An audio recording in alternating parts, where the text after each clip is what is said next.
الله الرحمن الرحيم. الحمد لله الذي خلق جميع الأشياء وجمل الأشياء بشيء منها. خلق السماوات وجملها بالعرش والكرسي، وخلق الأراضين وجملها بالقعبة وبمقام إبراهيم، وخلق الأيام وجملها بيوم الجمعة العظيم، وخلق الشهور وجملها بشهر رمضان مبارك، وخلق الملائكة وجملهم بمرسول الملائكة سيدنا جبريل، وخلق البشر وجملهم بحبيب سيد البشر سيدنا محمد الذي نقل الناس من عبادة البشر إلى عبادة رب البشر. اللهم صل وسلم على سيدنا محمد طب القلوب ودوائها وعافية الأبدان وشفائها ونور الأبصار وضيائها وقود الأرواح وغذائها. أيها عباد الله، أوصيكم ونفسي بتقوى الله تعالى. Ama baada, ndugu zangu watukufu Waislamu, baada ya kumshukuru Mwenyezi Mungu Subhanahu wa Ta'ala na kumtakia rehema na amani Mtume wetu Muhammad sallallahu alayhi wasallam, tunamshukuru Mwenyezi Mungu Subhanahu wa Ta'ala kwa neema zake nyingi ambazo ametuneemesha waja wake, lakini kubwa kwa neema ya Uislamu na kutupa hali ya kuwa sisi ni binadamu na kujalia sisi kuwa katika ummati Muhammad sallallahu alaihi wasallam, ambao leo mwenyewe Allah subhanahu wa ta'ala ametangaza waziwazi kwamba huu ndio umma bora. Ndugu zangu watukufu Waislamu, alhamdulillah, tuko katika mwezi wa Shaaban,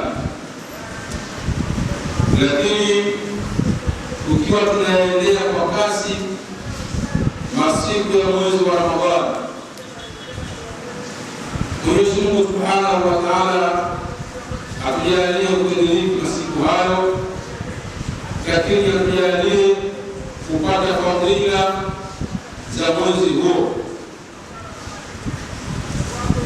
Ombi langu ya leo kwa uchache, ndugu zangu Waislamu, tutakumbushana kuhusiana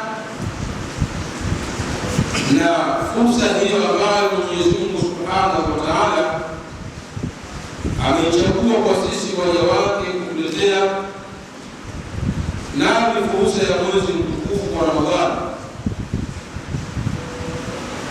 Mwenyezi Mungu Subhanahu wa Ta'ala kwa kuwa yeye ndiye ametuumba, anajua kabisa kwamba sisi hatuna uwezo wa kupambana na adhabu zake, na sisi si lolote si chochote bila huruma yake. Anayajua madhaifu yetu mengi, na anajua kwamba katika maisha yetu tunayoishi hatutoishi katika usawa. Kuna nyakati tunakuwa kuishi ovyo. Kwa maana hiyo, Mwenyezi Mungu Subhanahu wa Ta'ala kwa maksudi akatuletea fursa kama hiyo ya mwezi wa Ramadhani. Kwa ndugu zangu, kila tunapoangalia fursa kama hii ya mwezi wa Ramadhani, tujue ni masiku ambayo tumeyaacha nyuma, na hayo masiku yametoka katika umri wetu, katika sehemu ya maisha yetu. Wakati tunavyosogelea Ramadhani, tujue na sisi tumepunguza umri wetu na tumepunguza sehemu kubwa ya maisha yetu. Hivyo basi kila mmoja inampasa afanye juhudi ya kufanya kilichokuwa bora zaidi, kwa sababu ukihesabu katika umri wako ya Ramadhani ngapi umediriki, ikiwa umediriki Ramadhani 10, unao takriban miaka 10 katika umri wako umeshakatika. Na ilivyo fungu la Allah subhanahu wa ta'ala, hakuna anayejua lini, wapi, saa ngapi umri wake utakatika. Hakuna anayejua amebakisha kiasi gani katika umri wake. Tunaishi kwa bahati nasibu.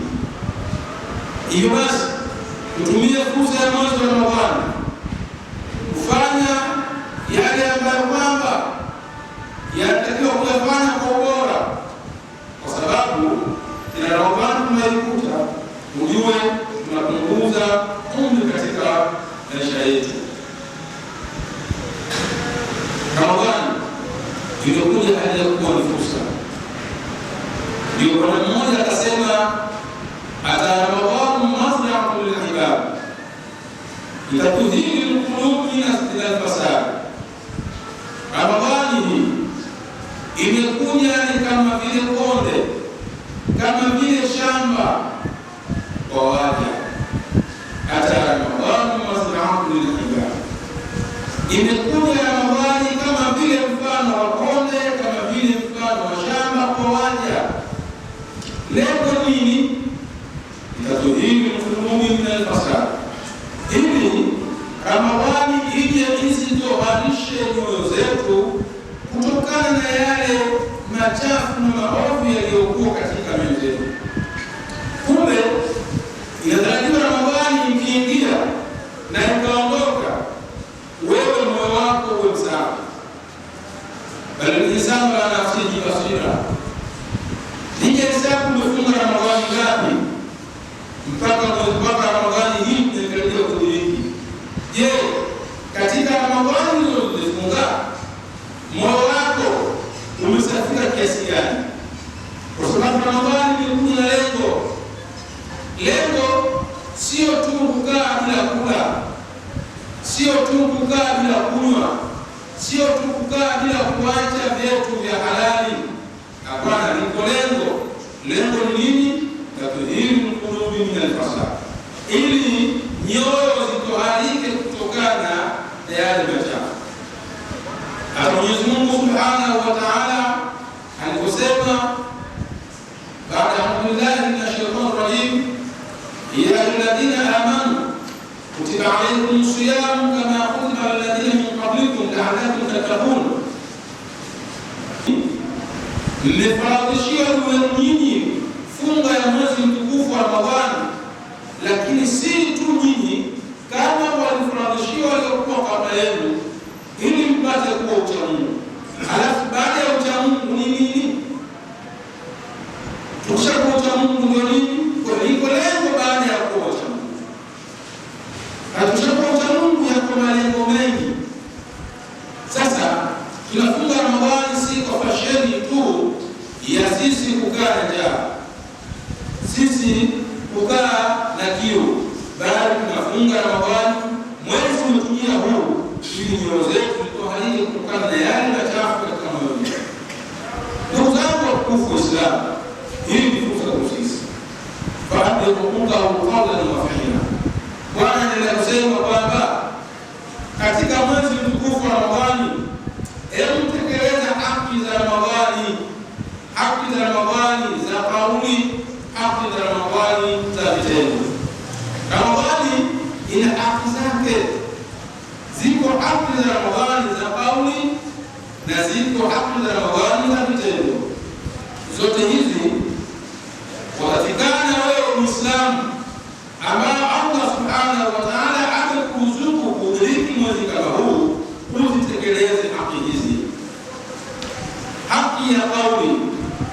haki ya vitendo, zitekeleze haki hizi. Wadhalika fastakhidhu lil'amal, na ufanye masurufu ambayo yatakufikisha akhera. Uwe na masurufu, uchukue masurufu katika mwezi wa Ramadhani, uzidishe yale masurufu yako. Ndugu yangu watukufu Waislamu, bahati mbaya zaidi miaka imebadilika. Miaka ya zamani wazee walitumia kweli fursa ya mwezi wa Ramadhani, na ndio hata tuliwahi kuwaona baadhi ya mashehe na wazee hata soko wanawachuoni, ikifika mwezi wa Ramadhani na kukaribia kuondoka, walikuwa kuingia machozi kwa kupenda na kujua yaliyomo ndani ya mwezi huu. Lakini wakati huu sisi imekuwa tofauti. Watu wengi tunajiandaa na mwezi wa Ramadhani kwa fasheni. Mwezi wa Ramadhani tunachukua ndio mwezi wa watu kushindana, kuvaa kanzu nzuri na kuposti. Ndio mwezi huu. Kuna mtu asubiria Ramadhani ifike, ameshanunua kanzu yake $1,000, anakula yake $70,000, anakufia yake $200,000, aanze kuposti Ramadhani karibu, Ramadhani karibu. Muislamu zangu, sio lengo hilo. Hilo halikusaidii. Lakini ndio mwezi ambao sasa hivi tunasubiria watu kwenda kupata ufahari, kutambiana kwa futari nzuri. Sio lengo hilo. Wazee hawakufanya hivyo kwa sababu walijua yaliyokuwa ndani ya Ramadhani ubora wake. Walijiandaa kwa Ramadhani kwa kutohadisha nyoyo zao, kuziweka safi nafsi zao ili kupokea mwezi wa Ramadhani. Sisi tunasubiri mwezi wa Ramadhani, tunajiandaa kuweka vyakula vingi, tunajiandaa kwa kutoa mialiko mingi. Hivi hapa kuna mtu ana mialiko kuanzia Ramadhani mosi mpaka Ramadhani 30 au 29, kashapata mialiko. Mwingine ameshaandaa mavazi ya kuona kote kila siku. Huo ni msiba, ndugu zangu watukufu Waislamu. Hata Ramadhani mazra'atun lil-ibad. Ramadhani imekuja kwa sisi ni mfano wa shamba. Shamba hili litumie wewe kupanda mbegu iliyokuwa nzuri. Shamba litumie kulima. Mwezi huu wa Shaabani, mwezi wa Rajab, ndio mwezi wa kuandaa shamba. Kwa wale watu wa kulima, ndio mwezi wa kuandaa shamba, kung'oa visiki. Ikifika Ramadhani, lima, anakupanda mbegu nzuri, kisha mishia ili uje kuvuna mavuno yaliyokuwa mazuri. Wallahu tabaraka wa taala yaqul ba'da a'udhu billahi ar-rahim wal 'asr innal insana fi khusr illa alladhina amanu wa 'amilus salihat wa tawassaw bil haqq wa tawassaw bis sabr. Barakallahu li wa lakum bil Qur'anil 'azim wa astaghfirullaha wa astaghfiruh. Bismillahir rahmanir rahim. Alhamdulillahi rabbil alamin. Hamdan yaliqu bi jalalihi wa bi sultanihi. Wa sallallahu ala sayyidina Muhammad wa ala alihi wa sahbihi wa tabi'ina lahu bi ihsan ila yawmiddin. Amma ba'd, ya ibadallah, usikum wa nafsi bi taqwallah. Ndugu zangu watukufu Waislamu, fursa ya mwezi wa Ramadhani tuitumie vizuri, kwa sababu Ramadhani hii ikiondoka, itakayokuja sio hii tena, nyingine. Hii umetumiaje? Na utakavyoitumia hii Ramadhani, maisha yako utakayoishi katika Ramadhani na nje ya Ramadhani, ujue iko siku utaondoka katika mgongo wa ardhi hii, na masiku ya Ramadhani na masiku nyingine unayoishi yatakwenda kutolea ushahidi kwa namna ulivyoishi. Tubadilishe mfumo wetu wa maisha ili tupate salama kwa Allah subhanahu wa ta'ala. Tuanze kujiandaa kuyabadilisha maisha yetu sasa, kutoka katika maisha ya ovyo ovyo, ili Ramadhani inapokuja tukute mashamba yetu tayari tumeshayatengeneza yako sawasawa. Mtume Muhammad sallallahu alaihi wasallam siku moja alikuwa Jibril, ya Muhammad, ishi ma shita innaka min wa'mal ma shita fa innaka majziyun bi. Muhammad, utakavyo, lakini tambua kabisa kwa wewe ni rahisi. Sasa mtume wa Mungu ameambia kutoka bayana, na sisi tunatakiwa ndio tuyazingatie sana. Wewe unaishi vipi? Kwa sababu usiku utaondoka. Ukiondoka hapo, je, katika matendo yako uliyokusanya yote katika umri wako, unadhani kwamba yatakusaidia? Ikiwa hayakusaidii, wakati ni sasa kubadilisha mfumo wako wa maisha. Ishi utakavyo. Unataka kuishi kisera, ishi. Unataka kuishi kibada, ishi. Lakini ujue utaondoka. Mfumo wako wa maisha wote ambao kuishi utakusaidia. Lakini fanya tenda unachotaka kutenda, ujue ipo siku utaondoka na hiyo tendo kalipo. Mwenyezi Mungu sio kuna hapo bwana, anamlipa kila mmoja kwa kila alichotenda. Sasa wewe angalia, unapenda uliko nini? Iko unachofanya sasa, je, ukilipwa malipo yake yatakufurahisha? Kama hakufurahishi, utajisikiaje baada ya kulipwa malipo hayo ya kile ambacho ulifanya muda huu kabla ya kuondoka? Basi badilisha mfumo wa maisha. Tengeneza shamba lako vizuri. Andaa shamba lako kabla ya Ramadhani ili upande mbegu nzuri. Ni fursa ambayo Mwenyezi Mungu ametuletea. Hata Ramadhani mazraa al-kibal. Shamba liandae vizuri, kwa sababu Ramadhani inakuja na upande. Ndio Bwana akasema faman zaa al-qutuba wa masaqaha ta'awwa nariman yawma al-aswar. فمن زرع الحبوب ومسقاها تأوى نادما يوم الحصاد. Yule atakaye panda mbegu alafu hakusimamizia, yaani umeendesha shamba lako vizuri, umelima vizuri, alafu ukapanda mbegu zako, ikisha wewe ukaliacha, hukushughulika na kumwagia maji, hukushughulika na kulipalilia, ukaliacha kama umeliacha tu, mtu huyu yatamkuta majuto siku ya mavuno, kwa sababu wakati wenzio wanavuna, wewe hutopata kitu. Wenzako wanashughulika na mashamba yao, sio tu kuyaandaa, sio tu kulima, wanashughulika na kuyagia maji mbegu zao walizopanda, wanashughulika na kuweka mbolea, wanashughulika na kufanya upaliliaji ili mbegu zikae sehemu salama. Siku ya mavuno wenzako wanavuna, wewe utapata majuto. Hakika Ramadhani umefunga Ramadhani 25, lakini kumzio wewe ametabaki katika umri wake afunga Ramadhani moja tu, ila Ramadhani yake yeye alifunga vizuri, alitekeleza haki za Ramadhani za kauli, akatekeleza haki za Ramadhani za vitendo. Wewe umefunga Ramadhani 25 katika umri wako, lakini ukufanya chochote, ulifunga kwa fashion, ulifunga kwa ada tu, sababu unaonekana umefunga. Itakukuta majuto siku ya kulipwa. Mwenzako huyu aliyopanda akamulizia amefunga Ramadhani yake moja, lakini kaifunga vizuri na Ramadhani yake. Atakapolipwa wewe umefunga Ramadhani 25-30 katika umri wako, lakini hukutekeleza haki zake, utakuja kujuta katika siku ya malipo.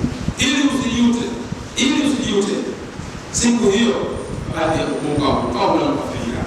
Tekeleze haki za mwezi huu wa Ramadhani za kauli, tekeleze haki za mwezi huu wa Ramadhani za vitendo, ili usije kujuta siku ambayo wenzako wanalipwa yale ambao wameyafanya kwa uzuri na malipo yake yakawa ni mazuri, lakini wewe kwa malipo yao mabaya, kwa sababu ulifanya mambo yako kufanya kwa uzuri, itakuwa ni majuto. Ramadhani ni fursa ndugu zangu kubwa. Ramadhani sio mwezi wa kuja kuingishia kanzu. Ramadhani sio mwezi wa kuja kuingishia futari. Hivi sasa zile maskani zote za watu wa kupiga porojo ndio zitageuka kwa maskani za wanatabia yao vizuri ya kwenda kuonyeshana umwamba wa kutoro. Hiyo sio lengo la Ramadhani. Lengo la Ramadhani ni kuja tatuhiri kurubi na nifasari, ili nyoyo zetu zipate kutowalika kutokana na uchafu. Tunayo machafu mengi, Mwenyezi Mungu anatujua, anajua kwamba sisi si lolote, moyo wetu ni mkoba na mkoba una mengi.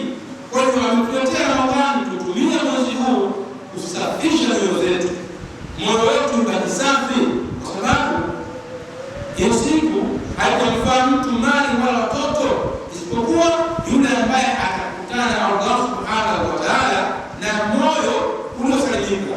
Na Mwenyezi Mungu aangalie wewe sura yako ikoje.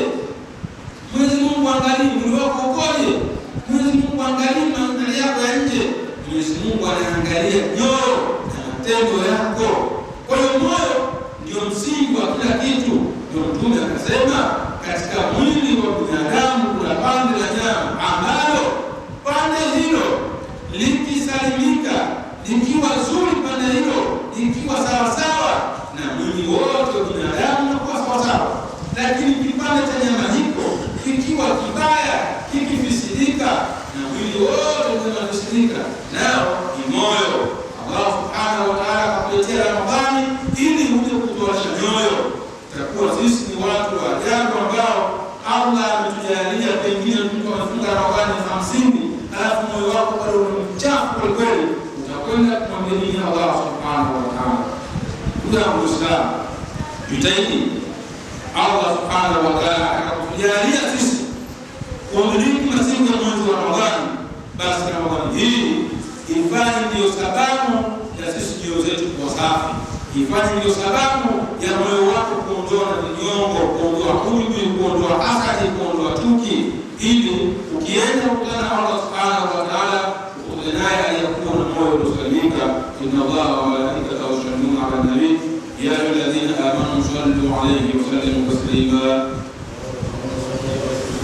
اللهم صل وسلم على سيدنا محمد وعلى آل سيدنا محمد كما صليت على سيدنا إبراهيم وعلى آل سيدنا إبراهيم وبارك على سيدنا محمد وعلى آل سيدنا محمد كما باركت على سيدنا إبراهيم وعلى آل سيدنا إبراهيم في العالمين إنك حميد مجيد. اللهم عن الصحابة الكرام أدلنا سيدنا أبي بكر الصديق وعلى ذات الأواب النصر للصواب منه من سيدنا عمر بن الخطاب وعلى جميع القرآن من سيدنا عثمان بن عفان وعلى أسد الله الغالب من سيدنا علي بن أبي طالب وعلى جميع أصحاب رسول الله صلى الله عليه أجمعين. اللهم اهد المسلمين ولا تشرك المشركين وحفظ الحال والدين برحمتك الرحمن الله يقول الحمد لله وزاد المذكور والمشاء والحمد لله.